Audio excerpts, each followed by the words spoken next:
अस्सलाम वालेकुम, मैं हूं बाब जहांगीर। आप देख रहे हैं प्रोग्राम व्यापार। कल वफाकी हुकूमत ने अपना बजट पेश करेगी अगले फिस्कल ईयर के लिए। सारे आदाद शुमार पूरे मुल्क के सामने रखे जाएंगे। आज इकनॉमिक सर्वे आया और उस इकनॉमिक सर्वे में क्या क्या अचीव किया गया ये वज़ीर ख़जाना ने और साथ बैठे कैबिनेट मेंबर्स के साथ वो सब शेयर किया। सारे नंबर्स हमारे सामने रखे गए और उसके साथ बहुत कुछ नहीं भी बताया गया, जो कि हम आपको बताएंगे कि कौन कौन से ऐसे टारगेट्स थे जो अचीव नहीं किए जा सके।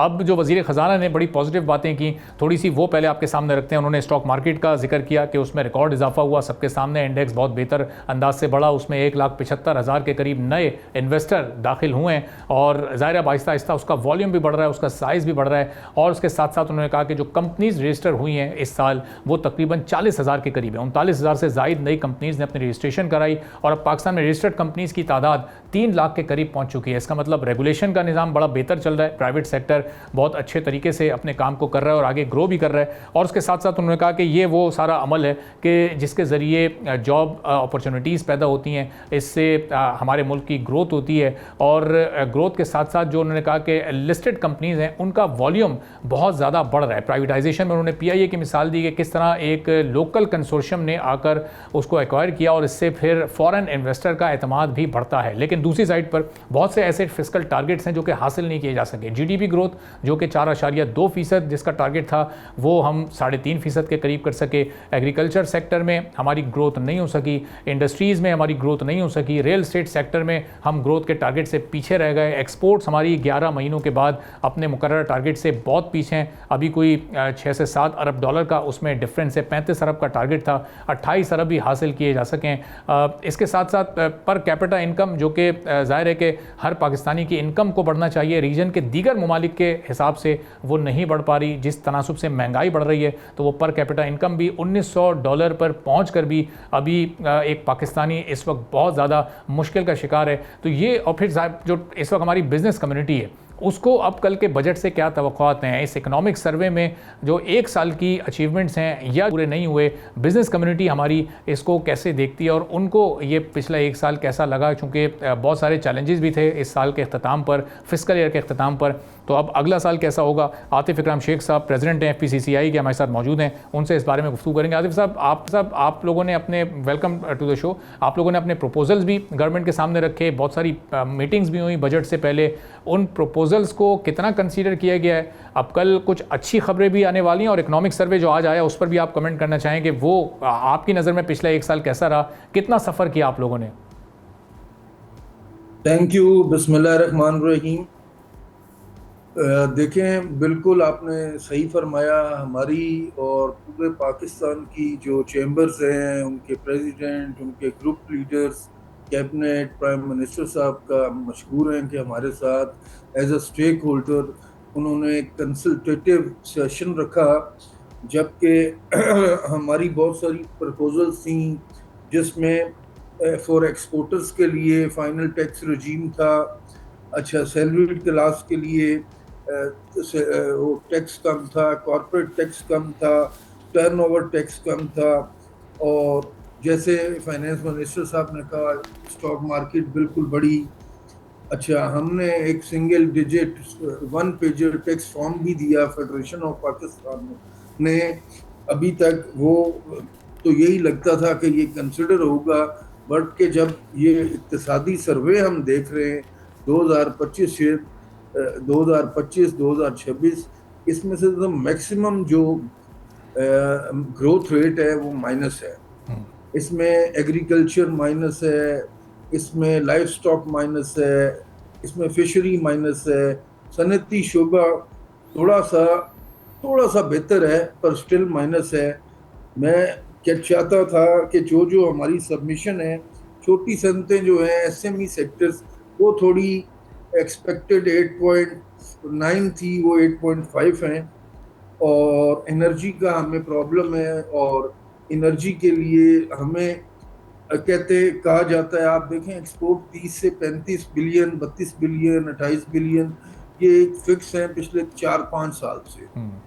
हम कह रहे हैं कि सिर्फ हमें एनर्जी में कम्पिटिटिव कर दें, हमें किसी किस्म की ना कोई एग्जेम्पशन चाहिए, ना कोई सब्सिडी चाहिए, हमें ईज ऑफ डूइंग कर दें, हमें थोड़ा सा जो इन्वेस्टर का एक माहौल है एक पॉलिसी ऐसी दे दें, इंडस्ट्रियल पॉलिसी पिछले कई टाइम से आ रही है जो कांस्टेंट होगी फॉर 10 ईयर।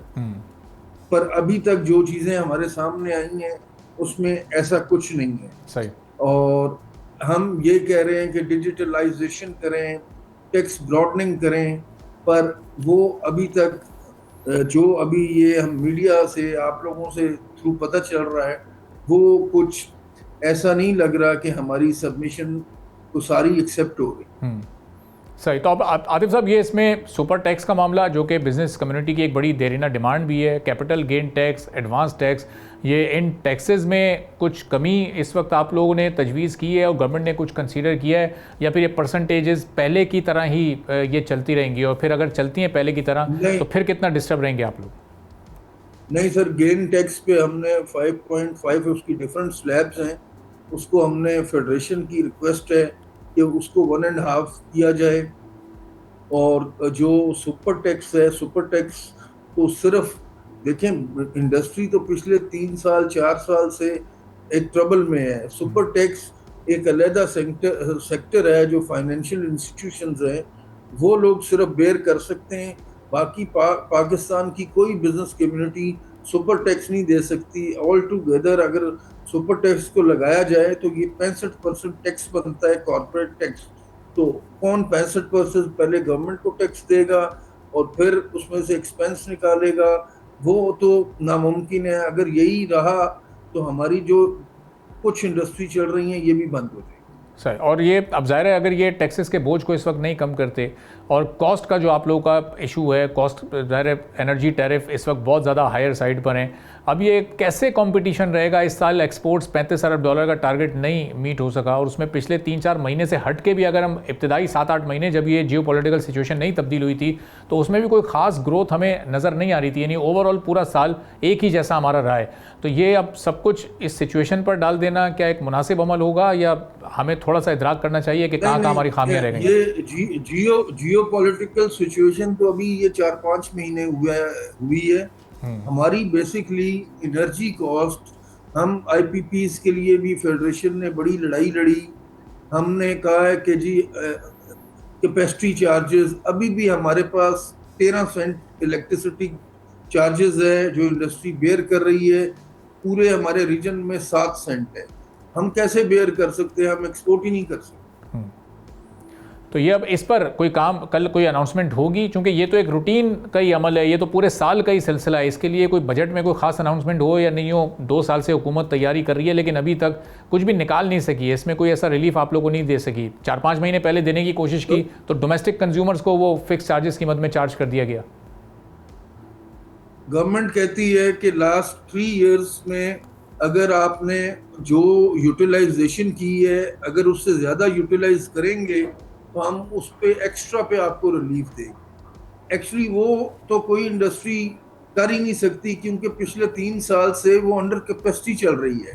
हम उस कैपेसिटी को भी कवर करें, मजीद भी उसको बढ़ाएं, तो मेरा ख्याल ये मुमकिन नहीं। सही। तो अब ये बिजनेस कम्युनिटी को फिर कल के इस बजट से उम्मीद क्या है, एक्सपेक्टेशन क्या है? ये जो फिस्कल ईयर चैलेंजेस से भरपूर हमारा पिछला गुजरा है, थोड़ा सा टैक्सेशन में थोड़ी सी कुछ स्पेसिफिक सेक्टर में लाइक कंस्ट्रक्शन में कुछ छोटे मोटे नॉमिनल से टैक्स का रिलीफ दिया जाएगा। मैं समझता हूँ कि मेजर कोई रिलीफ नहीं है। और ओवरऑल इससे हमारी इंडस्ट्री को अपनी प्रोडक्शन बढ़ाने में, मैन्युफैक्चरिंग में, या फिर अपनी एक्सपोर्ट्स को थोड़ा बढ़ाने में कोई मदद मिल सकेगी, या सिर्फ ये अलामती टाइप के ये ऐलानात लग रहे हैं, बहुत कम होंगे? ये बहुत कम उम्मीद है सर। ठीक है, बहुत बहुत शुक्रिया आतिफ इकराम शेख साहब, प्रेसिडेंट FPCCI हमारे साथ मौजूद। आपने सुनिए, बिजनेस कम्युनिटी ने अपने प्रपोजल्स तो इस वक्त गवर्नमेंट के सामने रख दिए, लेकिन क्या उनके पास वाकई इतना फिस्कल स्पेस है कि वो ये सारी प्रपोजल्स को कंसीडर भी करें और जो ड्यू रिलीफ है वो हमारी इंडस्ट्री को मिल सके, ताकि अगले साल ये फिस्कल शॉर्टेजेस हमें नज़र नहीं आए। एक ब्रेक के बाद ज़ुबैर मोतीवाला साहब हमारे साथ मौजूद होंगे, उनसे इस पर मज़ीद बात करेंगे। एक बार फिर आपको प्रोग्राम में खुशामदीद कहेंगे। आज इकोनॉमिक सर्वे जब हमारे फाइनेंस मिनिस्टर ने पेश किया तो मैक्रो तौर पर उन्होंने बहुत सारे पॉजिटिव्स हमें गिनवाए, बड़ी मैक्रो अचीवमेंट्स नहीं, लेकिन माइक्रो लेवल पर हम देखते हैं तो एक आम आदमी की ज़िंदगी या वो सेक्टर जिनसे एक आम आदमी बराह रास्त मुंसलिक होता है, उनमें हमें कहीं कोई ग्रोथ नज़र नहीं आई है। अब जिस तरह से प्राइवेट सेक्टर की उन्होंने बड़ी एक्टिवली पार्टिसिपेशन के बारे में गुफ्तगू की और ये कहा कि प्राइवेट सेक्टर ने बड़ा ज़बरदस्त तरीके से अपनी इन्वेस्टमेंट को न सिर्फ स्टॉक मार्केट में, इक्विटी मार्केट में, बल्कि प्राइवेटाइजेशन के अमल में भी आकर लगाया है, तो उससे एक आगे के लिए उम्मीद मिलती है कि फॉरेन इन्वेस्टमेंट भी हमारे मुल्क में आएगी और आगे हमारे पास ग्रोथ के चांसेस बेहतर रहेंगे। लेकिन जो सेक्टर्स हमारे खासतौर पर एग्रीकल्चर सेक्टर या रियल एस्टेट सेक्टर या सर्विसेज सेक्टर में तो थोड़ी हमें बेहतरी नजर आई, लेकिन बाकी दीगर सेक्टर्स हमें बहुत पीछे दिखाई दिए। रेमिटेंसेज में हमने गो के अच्छा खासा एक गेन किया है, लेकिन उसका भी ज़ाहिर है ये वजह है कि बहुत सारे लोग ख़राब हालात की वजह से और क्रंच इकोनॉमिक सिचुएशन की वजह से पाकिस्तान से बाहर जा रहे हैं, तो फिर हम पर वो बाहर जाकर एक तरह से डॉलर्स की बारिश कर रहे हैं। तो अब ये सूरत हाल अगले साल कैसी रहेगी और अब क्या उम्मीद लगाई जाए से, जो कि कल ही पेश किया जाना है। ज़ुबैर मोतीवाला साहब साबिक CEO एटेडैप के मारूफ बिजनेसमैन है, हमारे साथ मौजूद हैं, उनसे गुफ्तगू करेंगे। ज़ुबैर साहब बहुत शुक्रिया प्रोग्राम के लिए, आपने वक्त निकाला। अब इकोनॉमिक सर्वे में फाइनेंस मिनिस्टर के बकौल हमारी बहुत सारी अचीवमेंट हैं, लेकिन वो मैक्रो लेवल पर हैं। जब हम माइक्रो लेवल पर देखते हैं, ग्राउंड रियलिटी देखते हैं, तो हालात हमें खासे मुश्किल नज़र आते हैं। अब अगला साल भी पिछले साल की तरह चैलेंजेस से भरपूर होगा या कुछ बेहतरी की उम्मीद है आपकी नज़र में? देखें, जो अभी इन्होंने इकोनॉमिक सर्वे दिया, बड़ा रोजी पिक्चर पेश किया है। सारी चीज़ें उन्होंने, जो फर्टिलाइजर में 17% बढ़ गया और मोबाइल की 9% सेल बढ़ गई और बहुत सारी चीज़ें उन्होंने, सर्विसेज सेक्टर के अंदर 4.9% की ग्रोथ आ गई। ये only that side of the part है। अब आप अगर इसका अगर मुआवजा करें और इसको अगर आप जनरल पब्लिक के ऊपर, आम आदमी के ऊपर लेके जाके बात करें, तो मुझे इसमें से कौन सी ऐसी बात है जो आम आदमी के ऊपर जाती है, आप मुझे बताएं। फर्टिलाइजर आज भी हमारा जो है ना वो दुनिया से महंगा है हमारे किसानों के लिए। आप मोबाइल फोन का कोई ऐसा कोई होता नहीं है कोई भी कनेक्शन इकोनॉमी से। अब सब चीज़ों को देखते हैं तो इन्फ्लेशन आपका बढ़ा है, इंटरेस्ट रेट है कब आपका 11.5% उनको करना पड़ा, जो कि उसके बड़े बड़े मुहर्रिकात हैं, बहुत बहुत पीछे बहुत सारी बातें हैं। जैसे अब जब साल शुरू हुआ तो एक प्रेसिडेंट ट्रम्प का एक टैरिफ की पॉलिसी निकली, उसमें बहुत ज्यादा अनसर्टेनिटी पैदा हुई। फिर वो अनसर्टेनिटी थोड़ी सी कम हुई, हमने जाके नेगोशिएट किया और हमारा 18% पे सेटलमेंट हो गया। इसके बाद देखा तो गल्फ वॉर हो गई। अब गल्फ वॉर के अंदर इतनी ज्यादा अनसर्टेनिटी है कि अब यूएई जो है वो हमारा 3rd लार्जेस्ट डेस्टिनेशन है of export from Pakistan, US, European union and UAE. तो अगर हम वहाँ जो है ना, हम आज हम उसके अंदर बड़ा डिस्टर्बेंस देखते हैं, पाकिस्तान के और यूएई के जो है ना एक्सपोर्ट्स के अंदर कमी आ रही है। रेमिटेंसेस जो कि पिछले महीने के अंदर यूएई से सबसे ज्यादा है, 1 बिलियन से ऊपर आया, जो कि रिकॉर्ड है। 4.25 बिलियन डॉलर्स आए हैं उस महीने के अंदर। इन तमाम बातों को जब आप देखते हैं तो एक मैक्रो इकोनॉमिक जो है ना सिनेरियो बहुत अच्छा हो जाता है। लेकिन मैं इसको बुरा नहीं समझता। मैं जो समझाना चाह रहा हूँ वो ये है, देखिए मैक्रो इकोनॉमिक सिनेरियो में इनके पास अब फिस्कल रूम पैदा हो गया, उनके पास फिस्कल स्पेस आ गई। वो जो फिस्कल स्पेस आई है ना, उसको अवाम की फलाह के लिए इस्तेमाल करना चाहिए। जाहिर है जब उन्होंने बजट बनाया होगा और जब इनको 258 मिलियन सिर्फ करंट अकाउंट डेफिसिट नजर आया है, तो ये तो बहुत ही कम है। और टैक्स कलेक्शन भी बहुत अच्छा हो गया, जो हमारी उम्मीद थी, मेरी उम्मीद थी, उससे ज्यादा कलेक्शन हुआ। तो ये तीनों चीजें जब आप देखते हैं तो अब इनके पास, मैं समझता हूँ कि जो हमारे फाइनेंशियल मैनेजर्स हैं उनके पास फिस्कल रूम है। अब जो है ना मुराद दे सकते हैं। अब ये जो 3 साल कह रहे थे कि आप बर्दाश्त करें, ये करें, हमने सुपर टैक्स लगाया है, आपको इसका इस साल देना पड़ेगा, ये हमने टैक्स बढ़ाया है, ये सेल टैक्स बढ़ गया, इस जगहों पर हमने लगा दिया, कस्टम ड्यूटीज बढ़ गई। अब इन तमाम चीजों को रिवर्स करने के लिए इनके पास टूल आ गया है।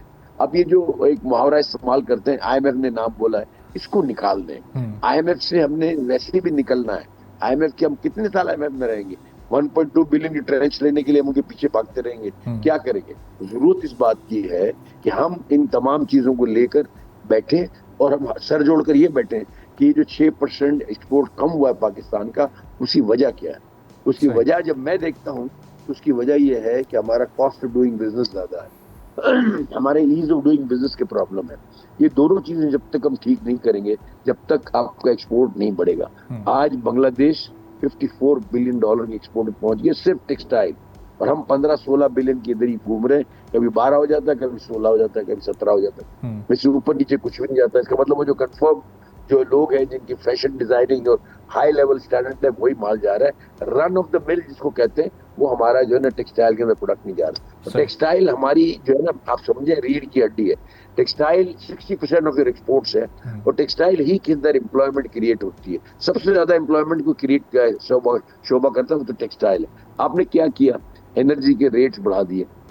मैं इनसे ये पूछता हूँ, दुनिया का एक मुल्क पता है, एक, बहुत ज्यादा नहीं, जिसमें कॉस्ट से ज्यादा यूटिलिटी इंडस्ट्री को बेची जाती है।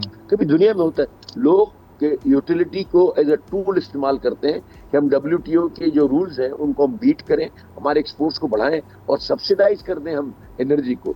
यहाँ ये काम कर रहे हैं, आपके गैस के दाम, आपकी कॉस्ट 1668 रुपए, आप उसको 2300 रुपए का बेच रहे हैं, आप इसको 4000 रुपए का RLNG मिला के बेच रहे हैं। तो कहाँ से, मतलब व्हाट इज, ये सारे नंबर्स हैं जिनको इनको देखना पड़ेगा। इलेक्ट्रिसिटी की कॉस्ट को देख लें, पानी की कॉस्ट को देख लें, मिनिमम वेज को देख लें, इंटरेस्ट रेट को देख लें।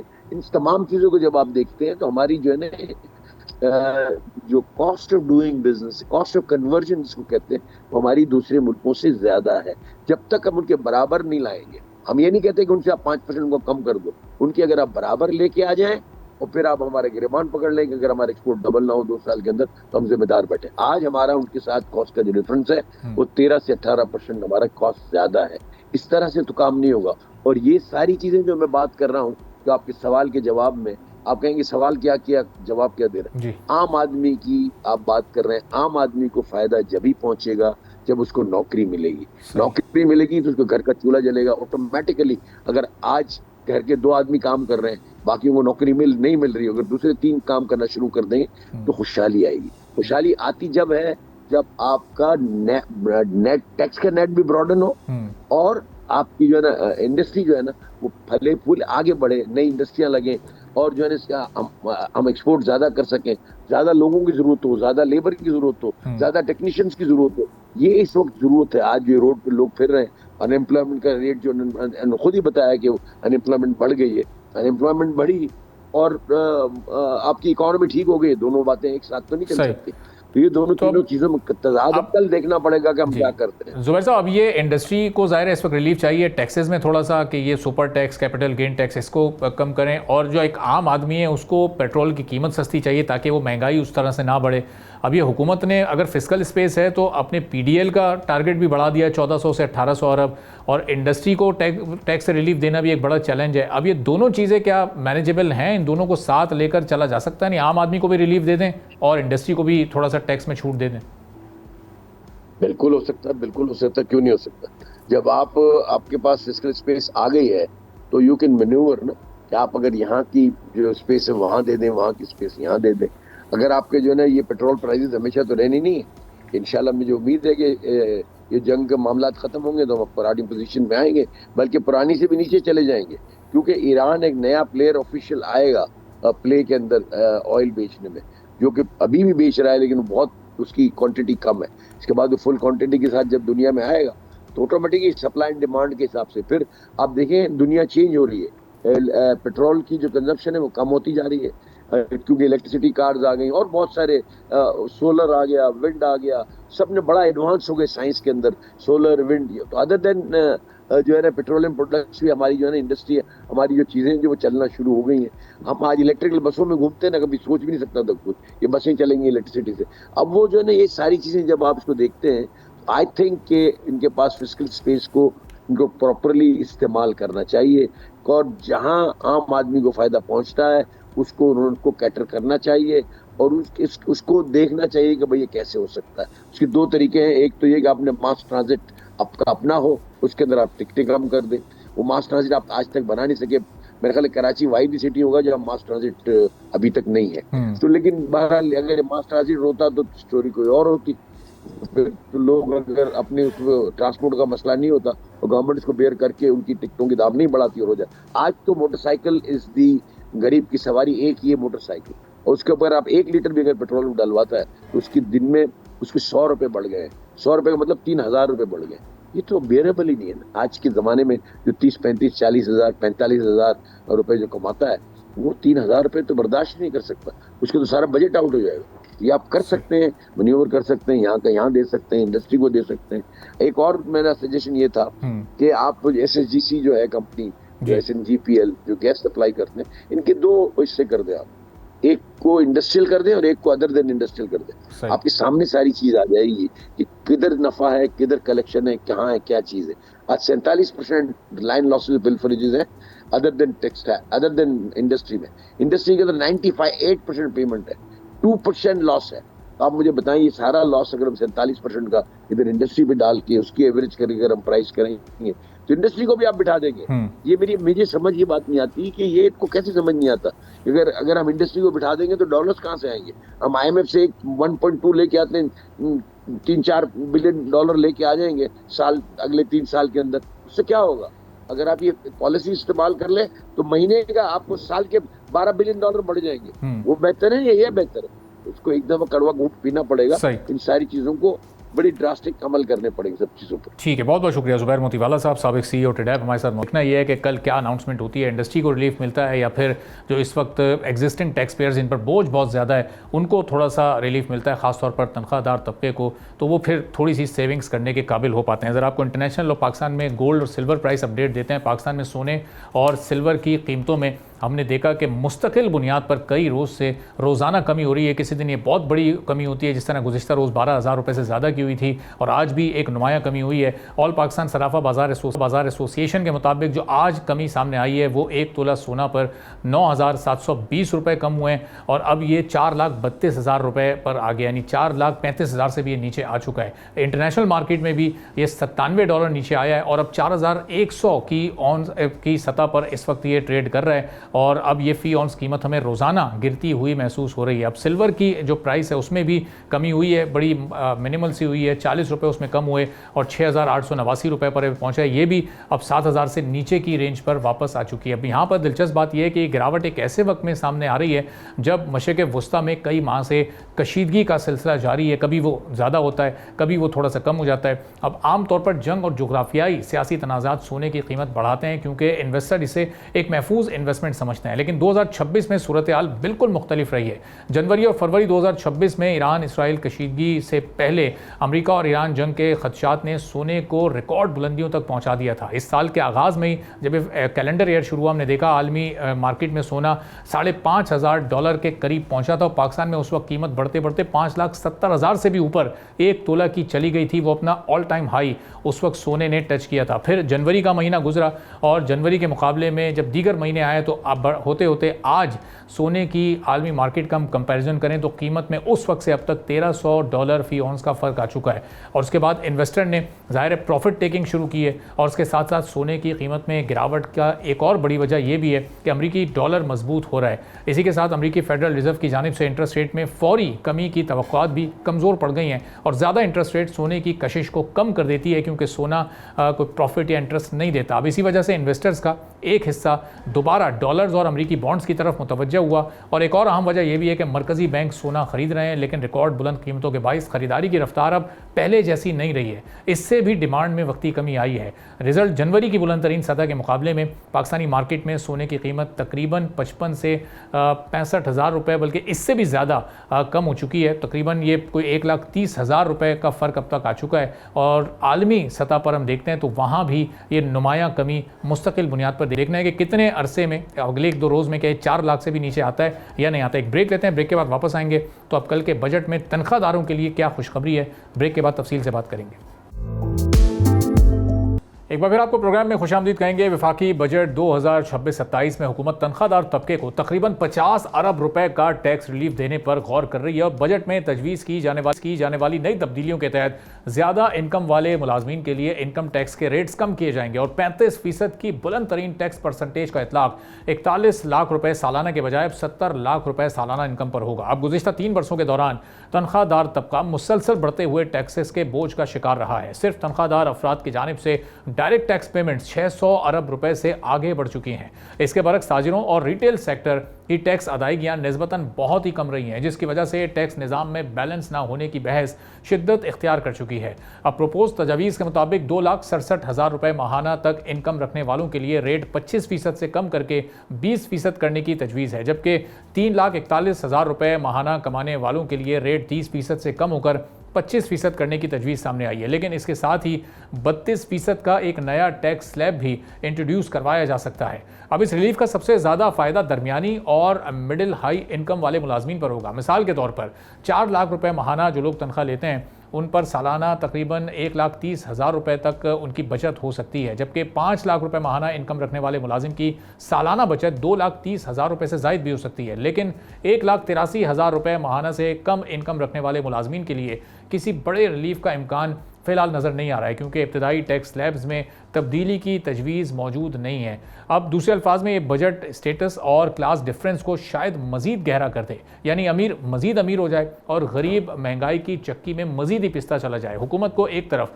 IMF के तहत टैक्सेस के सख्त टारगेट पूरे करना है, जबकि जो सैलरीड क्लास है उसके बढ़ते हुए इन सिक्योरिटीज़ को भी अब गौर करना पड़ेगा और देखना यह है कि कल जब बजट की अनाउंसमेंट होती है तो किस परसेंटेज में कितनी कमी की जाती है, और कहीं खुदा न खास्ता ये ना हो कि ये परसेंटेजेस अगर बरकरार रखी जाती हैं तो अगला माली साल भी बहुत ज़्यादा मुश्किल फिर सैलरीड क्लास के लिए हो सकता है। इस पूरी सूरत हाल पर हम बात करेंगे। ज़ीशान मर्चेंट साहब टैक्स एक्सपर्ट हैं, हमारे साथ मौजूद हैं। ज़ीशान साहब बहुत शुक्रिया प्रोग्राम के लिए, आपने वक्त निकाला।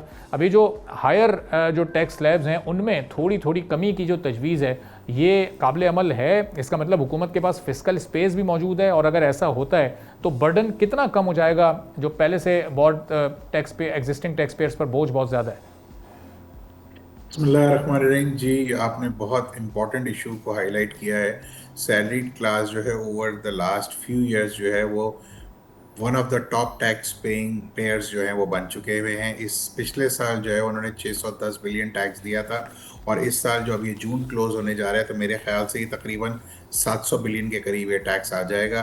तो मैं ये समझता हूँ कि सैलरीड क्लास जो है सब वर्स्ट हिट क्लास है, और उनका टेक होम जो है वो बहुत कम हो गया है पिछले सालों के निस्बतन।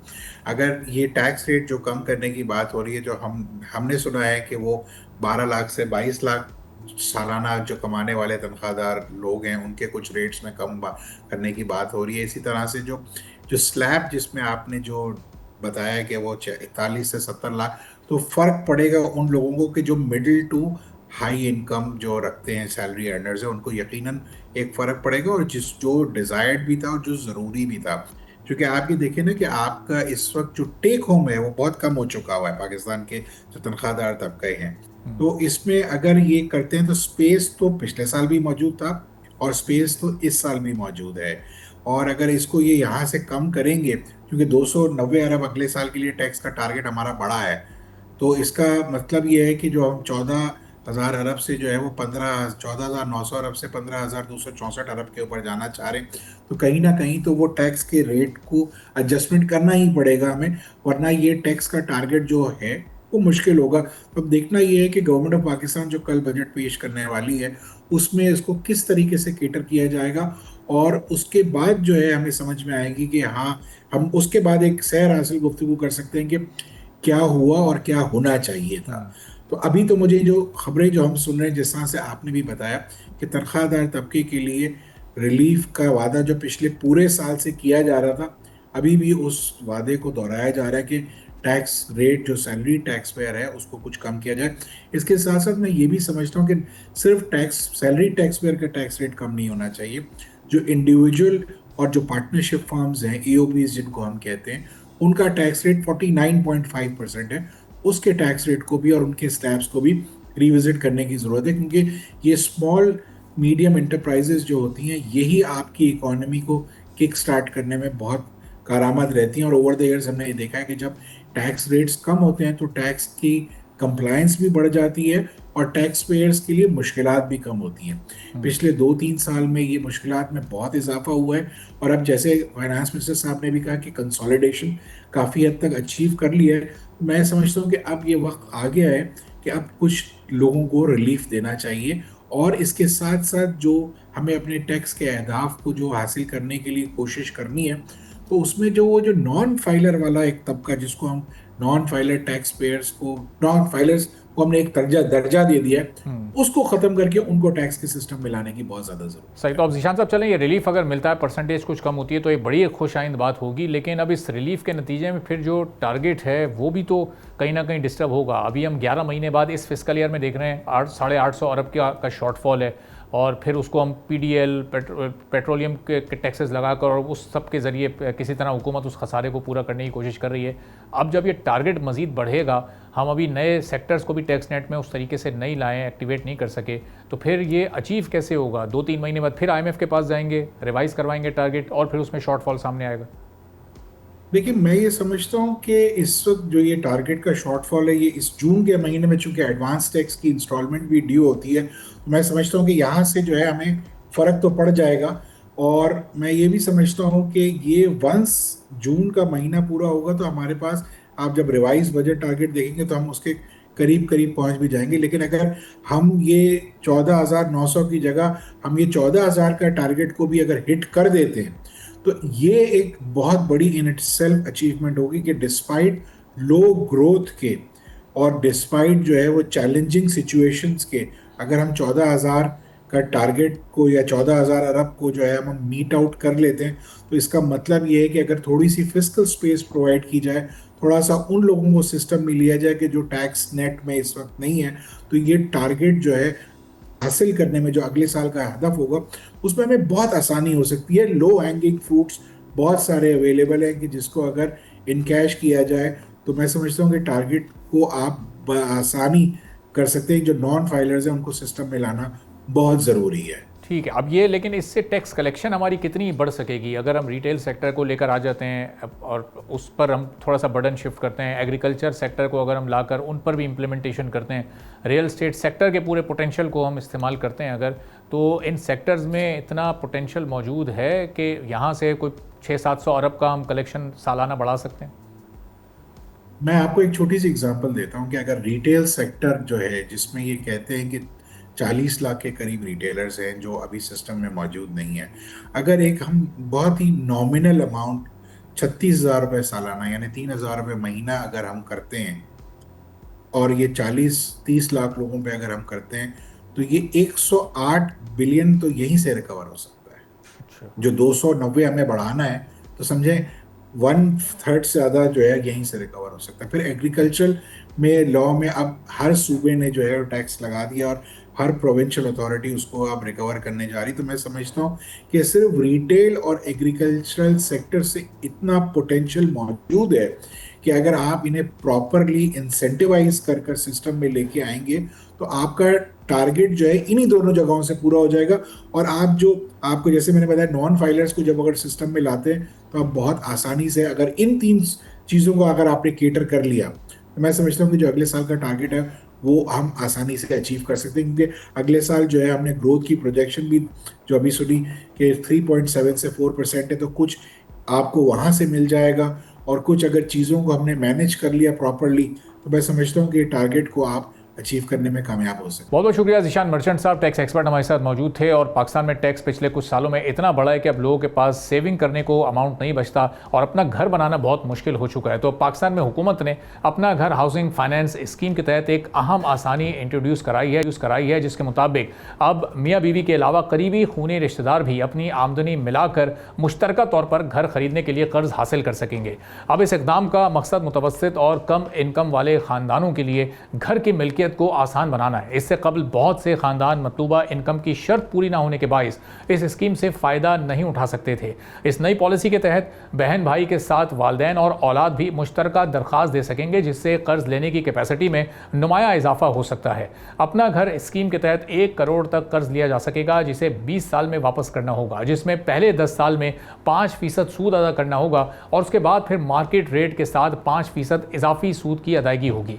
इसके लिए कम से कम 25 से 50 हज़ार माहाना इनकम लाजमी होगी और घर के लिए कुल रकबा 10 मरला या फिर 2720 स्क्वायर फीट मुकर्रर किया गया है। अब हुकूमत का ख्याल है कि इस तब्दीली से हाउसिंग फाइनेंस की डिमांड बढ़ेगी और कंस्ट्रक्शन एक्टिविटीज़ में भी तेज़ी आएगी।